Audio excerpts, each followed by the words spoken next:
Hello student, good morning. आपका अपना school Jupiter public school आपके लिए फिर से ऑनलाइन क्लासेस के लिए तैयार है और पूरे जोश के साथ लगे रहो। हम भी हैं और आप भी हैं। हम हमेशा आपके साथ हैं और समय को ज़्यादा बर्बाद नहीं करते हैं। टॉपिक की तरफ आते हैं। अब तक हमने 4 संधियाँ पढ़ ली, दीर्घ, गुण, वृद्धि और यण संधि। आज हम अयादी संधि के बारे में पढ़ेंगे।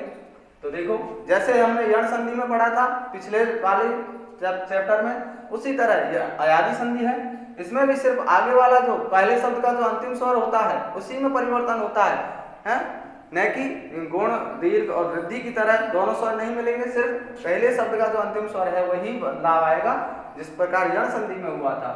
ए, ऐ, ओ, औ, इनके बाद यदि कोई भी असमान स्वर आता है, ए, ऐ, ओ, औ, इनके बाद यदि कोई भी असमान स्वर आता है तो ए का आय होता है, ऐ का आय होता है, ओ का औ होता है, औ का आ होता है। ये ध्यान रखना है। पीछे वाला जो स्वर है, जिस प्रकार यण संधि में कोई बदलाव नहीं हुआ, उसी तरह अयादी संधि में भी कोई बदलाव नहीं होता है। ये ध्यान रखना है। उस तरह अब देखिए एग्जाम्पलों पर आते हैं। जैसे शब्द है हमारा नयन। अब इसको थोड़ा सा हम, नयन शब्द है तो इसका होता है ने प्लस अन। इसका संधि विच्छेद ने प्लस अन होता है। इसको उल्टी तरफ से समझे।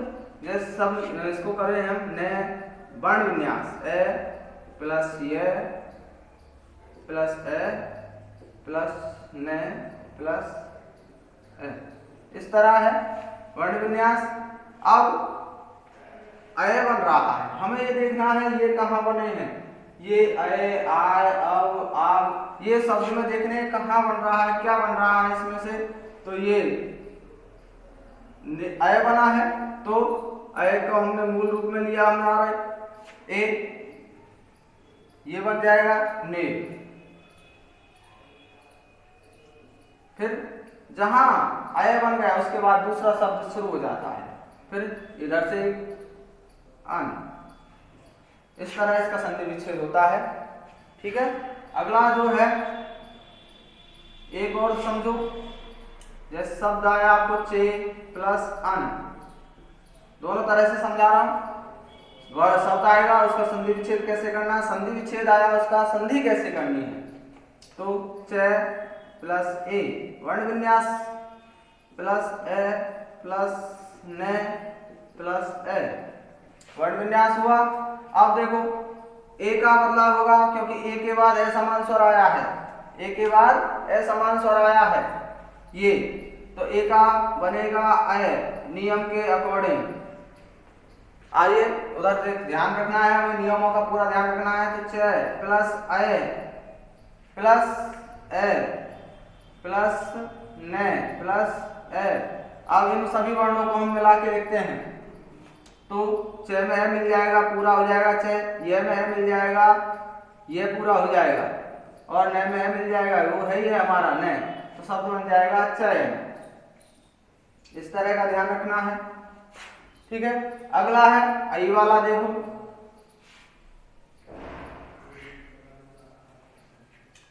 गई,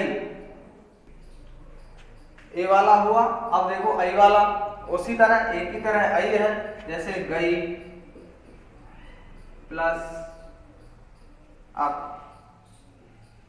ये शब्द आए, आपको संधि करनी है तो गे पे आई की मात्रा लगी हुई है तो आई के स्थान पर क्या बनेगा आय। तो गे प्लस, पहले ऐसे समझो आई प्लस ए प्लस के, अब आई का बन जाएगा आय, गे प्लस आय प्लस ए प्लस के। अब इनको मिलाओ, सभी स्वरों को व्यंजनों में मिला दो। गे में आ की मात्रा लग जाएगी घा, प्लस ये में ए मिल जाएगा ये, प्लस के है ये हमारा अंतिम वर्ण है, उसको कोई रिश्ते करना नहीं। तो ये शब्द बना हमारा गायक, शब्द बना गायक।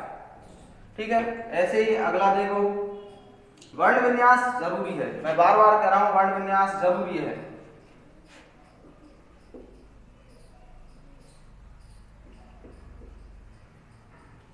नई प्लस अक, नई प्लस अक, तो वही है नई, तो न प्लस आई का क्या बन जाएगा आय, और पीछे से हमारे ये अक शब्द है ही है ये, तो न में आ की मात्रा, ये में ए की मात्रा, शब्द बन गया नायक। ठीक है, आगे देखो, ऐसे ही ओ वाला देखो, ऐसे ही ओ वाला है, ओ पे आ जाओ। ओ के बाद कोई भी ऐसा मान स्वर आता है तो उसका बनता है अव, ओ का अव बनेगा, न कि पीछे वाले स्वर का।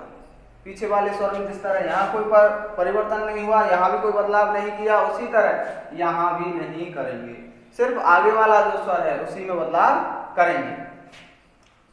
ये ध्यान रखना है हमें। जैसे वो, ओ की मात्रा है प्लस अन, वर्ण विन्यास कर लो, सबसे बढ़िया है भ प्लस ओ प्लस अन। पीछे वाला जो शब्द है उसको तो हमें छेड़ना नहीं है, उसमें जो आगे वाला स्वर आया है उसकी जो मात्रा है वो आगे वाले व्यंजन पे लग जाएंगे, क्योंकि परिवर्तन हमें पहले शब्द के अंतिम स्वर में ही करना है। भ, अब ओ का क्या बनेगा, ओ का बनेगा अब, ये बन गया अब। फिर हमें ये जो दूसरा शब्द है इसको ऐसे ही लिख देना है। अब भय भी स्वर रहित है, वह भी स्वर रहित है, तो भय पूरा हो जाएगा, क्योंकि ए मिल जाएगा इधर और इस भय में मिल जाएगा ये ए, तो इस तरह ये भय भी पूरा हो गया और न है ही है हमारा, तो शब्द बना हमारा भवन, शब्द बना भवन। ठीक है, ओ का ही परिवर्तन करना है, दूसरा नहीं करना। ऐसे ही पो प्लस अन, पो प्लस अन वही है, ओ की मात्रा आ रही है तो पे और ओ, वर्ण विन्यास हुआ प्लस अन, ओ का परिवर्तन होगा अब बनेगा, वैकल्पिक चालन आएगा ए, अब पे में है मिल जाएगा, वे में मिल जाएगा, तो पे प्लस वे प्लस ने, शब्द बना पवन, शब्द बना पवन। ठीक है, ऐसे ही इधर आ जाओ, औ वाले, औ वालों में आ जाओ, कोई वही बात आएगी जैसे हमारा चलता आ रहा है।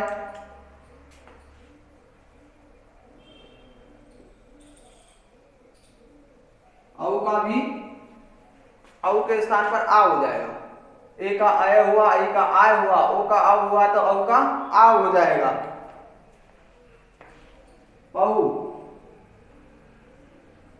पहु का होगा पे प्लस औ प्लस अक, पे प्लस औ, तो पे औ का बदलाव आ प्लस अक, पे में आ की मात्रा लग जाएगी पा, वर को, इस तरह शब्द बना हमारा पावक,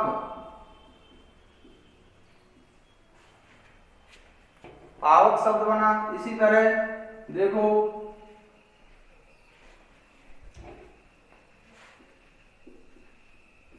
नौ प्लस एक,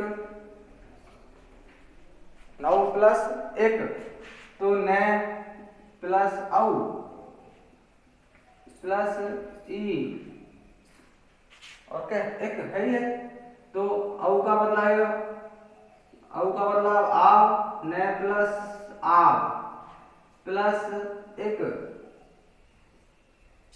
वर्णों में स्वरों की मात्रा है, व्यंजनों में चढ़ा लगाओ तो शब्द बनेगा नाविक, शब्द बना नाविक।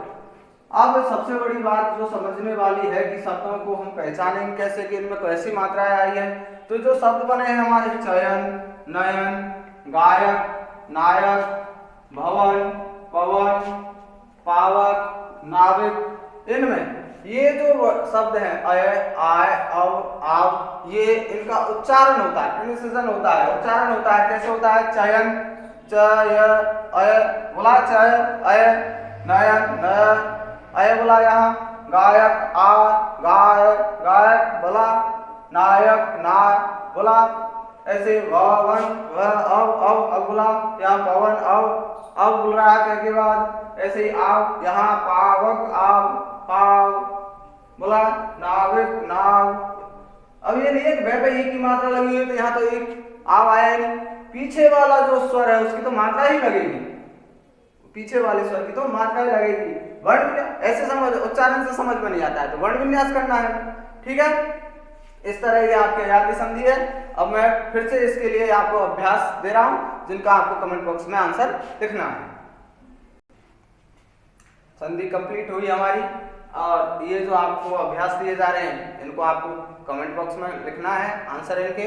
और जिस तरह स्कूल आपके लिए मेहनत कर रहा है, अपनी फैकल्टी को यहाँ बुलाकर आपके लिए मेहनत की जा रही है, उसी तरह आपको भी इस विकट परिस्थिति में आपको भी मेहनत करनी है। ये नहीं है घर पे रह के आराम न करना है, नहीं, हमें जो हमारा भविष्य है उसको ध्यान में रखते हुए आगे की नींव मजबूत करने के लिए हमें ये तैयारी करनी ही पड़ेगी, मेहनत करनी ही पड़ेगी। आराम करने के लिए बहुत जीवन है, अभी हमें ये मेहनत करनी है नेक्स्ट क्लास के लिए, न्यू क्लास के लिए जो हमें अगली सेशन के लिए तैयार करना है, उसके लिए नींव मजबूत करनी है। आपका अपना स्कूल हमेशा आपके लिए तैयार है, हमेशा तत्पर है। जुपिटर पब्लिक सेकेंडरी स्कूल आपका अपना स्कूल हमेशा आपके सहयोग के लिए तत्पर है। कभी भी आप इसके आपके सहयोग के लिए कभी पीछे नहीं हटेगा, हमेशा आपके साथ खड़ा है। ठीक है, नमस्कार, इनका उपयोग करें।